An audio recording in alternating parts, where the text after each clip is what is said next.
ઝઘડિયા તાલુકાના ઉમરલા ગામે એક બંધ મકાને તસ્કરોએ નિશાન બનાવ્યું છે. પરિવાર સારવાર માટે વડોદરા ગયો હતો. દરમિયાન તસ્કરો કુલ ₹1,85,400ની મત્તાની ચોરી કરી ફરાર થઈ ગયા.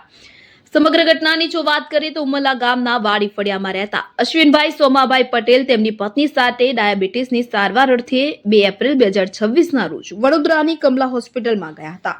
આ સમયગાળા દરમિયાન તેમનું મકાન બંધ હતું. 6 એપ્રિલના રોજ સવારે દંપતી ઘરે પરત ફર્યું ત્યારે તેમને ઘરના આગળના દરવાજાનો લોક તૂટેલું જણાયું.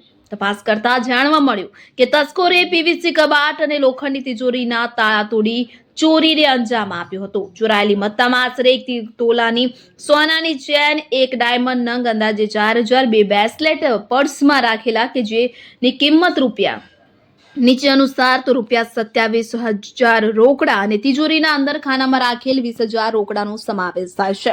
આ ઉપરાંત સોનાના દાગીનાના અસલી બિલ પણ ચોરાયા હોવાનું ફરિયાદમાં જણાવ્યું છે. આ ઘટના અંગે ફરિયાદી અશ્વિનભાઈ પટેલે ઉમરલા પોલીસ મથકે અજાણ્યા તસ્કરો વિરુદ્ધ ફરિયાદ નોંધાવી છે. પોલીસ સબ ઇન્સ્પેક્ટર દ્વારા આ મામલે વધુ તપાસ હાથ ધરવામાં આવી રહી છે. અબ્દુલ રઉફ ખત્રી, ઉમરલા.